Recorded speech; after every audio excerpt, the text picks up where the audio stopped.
Hey guys, Evan over here back with another video, and today we're going to be doing a review on the Bandai GMK figure. Now keep in mind this figure is not the other GMK figure that's a little bit more bulky and hulky, if that makes any sense.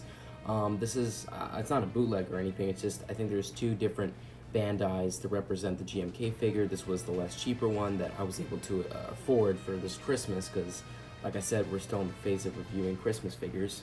So either way, let's get straight into this thing. So when it comes to the pros, one of the first things I like about this figure right off the bat is the detail. Now the detail on this guy is actually quite impressive. I have to say, it is quite impressive. And to get a little bit more, to explain a little bit, I like the details on a lot of the scales we see throughout the body. These cube-like scales across the figure, and you have that all across the legs, the stomach, the forehead. Even parts of the tail too. As you can see, these little light marks and lines that are being made are just really precise, and these scratches too. And I like how on the toenails, the claws, toenails, the claws have those lines to resemble the fact that it's kind of like a sharp claw, if that makes any sense. But overall, I like the lines across the figure. Really, I also like, you can see it with the hands too, similar to the feet, how it's like kind of like lines over here. And overall, I think the detail is definitely above average. I just find it really impressive and really nice. So yeah, let's move on to the next thing I like about this figure. Now the next thing I like about this figure is articulation. Now articulation is so slightly above average, because usually Bandais carry around 5 joints of articulation or so. This has just 6, so I have to be honest, it's a little bit better than most articulations we get with Bandai figures, so that's why it's slightly above average. But literally think of this as just being an average articulation figure, but I am only giving it slightly because of, the 6 joints. Usually when Bandais carry like 5 or 4, but the 6 joints are, you have it with the tail, which doesn't go fully around, by the way, but you have legs, arms, and of course the head.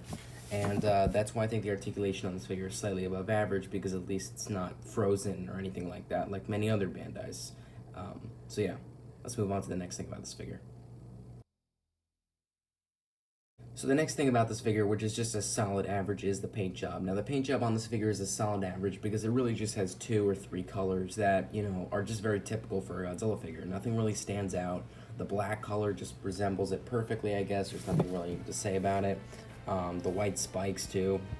Everything is just average. Like, there's no booming colors that stand out. And besides the black and white, we just see red in the mouth. And other than that, literally all the other colors are just black and white. So it's nothing impressive. There's no booming colors or anything like that. There's nothing that stands out when it comes to color. And the paint job also has a few scuffs. And I'll get into that later, possibly in the cons, but that's why I think the paint job is average on this figure. So, as I just stated, let's move on with the cons of this figure. So when it comes to the cons of this figure, I really only have 3 nitpicks, but there are ones that are bigger than others. So the biggest nitpick I have to say is the way this figure stands. Now, although you might say that it's standing perfectly right now, it's because I had to push the legs back so it can balance correctly. If you guys can tell, if I push this forward, which makes more sense, then it's going to look like the legs are, levitating above the ground. And of course, that's not what we really want, because that's just going to look strange, See how it's levitating slightly above the ground when this should be the way supposed to stand. Instead, I'm forced to push it all the way back for it to stand correctly. But that seems a little bit strange, because I don't understand why it has to be pushed back so it can balance correctly. So the footing on this figure is a little bit off, but it's not a huge flaw. Again, these are all nitpicks. I don't have any huge flaws with this figure, but the next nitpick I have, which is a smaller nitpick, it's a smaller nitpick as we go along, is that the tail doesn't rotate 360, which it doesn't really need to. But then again, why does it have to be at least stiff? Because look at this, see? Same thing for the other side, by the way. And again, does the tail need to be 360? Not really, but it still could have pushed back a little bit more from side to side for it to, I don't know, lean completely over to the ground like some Bandai tails do, or the other side, but instead you're kind of only forced to go to like this direction only. It'd be cool if it could like maybe go all the way to the side so it can touch the ground or something like that. So I don't like how the tail's a little too stiff. It doesn't have to go 360, but it should go a little bit, it should move a little bit more. And finally, the smallest nitpick that really isn't significant, and what I was referring to earlier, was that even though the paint job is pretty average, even though that's why I didn't make it a con, it does have a few paint scuffs on the claws here, on this one and this one. Other than that, the paint scuff, there doesn't seem to be much, maybe this one, but like, you know what I mean, the paint job overall is average, but the paint scuffs at least, I'm not just going to leave that hanging, that deserves to be a nitpick of some sort. So without further ado guys, I would rate this figure a 9.1 out of 10.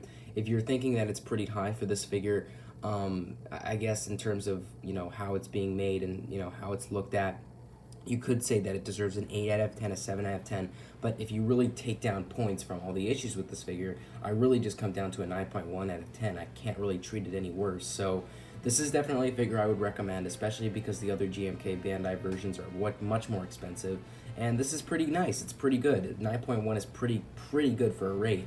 And considering the fact that I got this for around $30 or $20, it's definitely affordable. It's definitely average and nice to have in your collection.